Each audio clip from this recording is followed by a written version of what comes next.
little bit more. But some of the stuff I've read about him in some of the old books, because he mentioned Eric comes up occasionally in some of the older books of NLP. Not necessarily the main, certainly not Richard's and John stuff, but some of the other people, Yeah. And everything that I've seen is about distinctions. It is. Fine tuning. Yeah. And distinctions and fine tuning require, this is my view, it's not always about an innate skill. Somebody can see something that others can't. Well, maybe they're doing something that's different. It's about sharpening whatever that skill is. Yeah. Maybe quietening down all the noise so you can actually hear the signal. Yeah. Or notice the subtleties that is there for everyone to see. So it's about putting the work in to be able to get these distinctions, and then, well, what do you do with that? Well, that's what you find out in the session, isn't it? It is. You go, I've just noticed that this person's saying something or doing something. What am I going to do with that? Well, you can't do any of that if you're working from scripts or you're working from a technique number by number process, can you? Yeah. So, a lot of the things we answer here, and I was thinking about this last week actually during these Q&A sessions, we can only give you, point you in the right direction. We can't give you the solutions. I mean, we never offer the solutions to anything, because the solution's always what's going on in that particular room with that particular person. Yeah, it's there are in so many different situations and things that can come into a session. I mean, there's a question here that was handed today about working with somebody with trauma, due to my explaining about my client who came to see me that had eczema, psoriasis, and had suffered trauma. And when I got rid of the trauma, the skin condition improved. And this is somebody that is already practicing as a therapist. And they've said, so what would you do if there was a pending court case?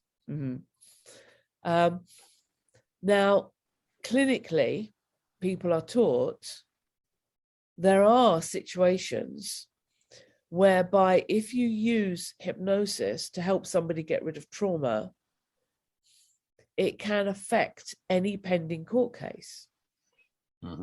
Because the judge will not be happy if they find out that the witness, the person that is the victim, has actually been hypnotized. Because there is still that belief surrounding the fact that if you work with somebody who is suffering trauma and they're going to court as a victim, that you, the all-powerful hypnotist, could have put that information in there. And yet people aren't taught this, are they?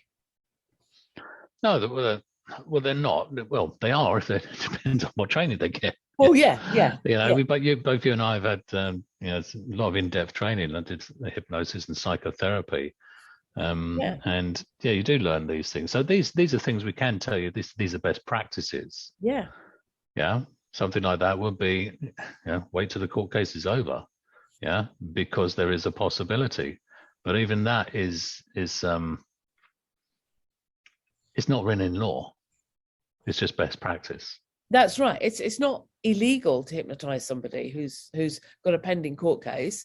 It is best practice, because if you do hypnotize them and they go to court and it comes out in court, it can make their case null and void. Yeah.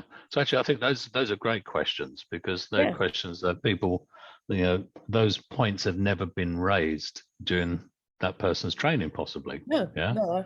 So there will be gaps. Well, that's why they're asking the question, isn't it? I don't know. There's something going on. What do you think? I think it's a fabulous question. Yeah.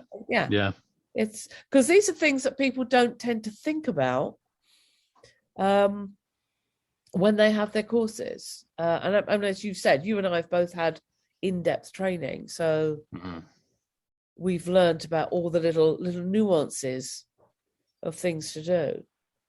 And I think it's important that people are taught this. And also treat, there's an element of like coaching. Okay, so coaching, like when I go back to that time when Jonathan Allfield was around, Yeah. There still weren't many coaches around. We were talking about 18 years ago. Coaching was still kind of a new thing. Yeah. Hypnosis, I think there were more hypnotherapists around then. That was my understanding of it. Yeah. But in the last 10 years, I mean, you can't move without bumping into a coach, can you? No, you can't. The quality and the depth of the coaching experience and training people get, I don't know, it varies, doesn't it? So I'm not commenting on that, but we're talking about working with people to change their lives, change their beliefs, change their behaviors. I think there's an element of it can be made to look really easy and simple and quick. And it can be. And it can be, yeah. It can be. When you know what you're doing. Yeah. So it's like watching Richard do some change work. I remember having this conversation with Michael Neal. Michael was saying that the challenge is, Steve, that in fact we were around his house, okay, and he had one of his guest trainers there. Forgotten, it was George Pransky from Free Principles. So it's a Free Principles coach, and he was doing some change work, and his wife Linda was there, and I was talking to Michael about. I was modeling both of them. I said, Linda's asking different questions to George. Linda's asking questions, it's like she's going straight to it, and George is getting there, but Linda's got it straight away. She's asking really, really sharp questions. How's she knowing which questions to ask? That would be interesting to find out. So we were talking about the different levels of skills to be able to see something like that, and be able to then learn from it and apply it, and how most people aren't willing to do that work. So they'll go on a coaching course, they'll go on maybe even a hypnotherapy course. You're only just beginning. Yeah. The real work is getting in there, working with people, and finding all these little nuances.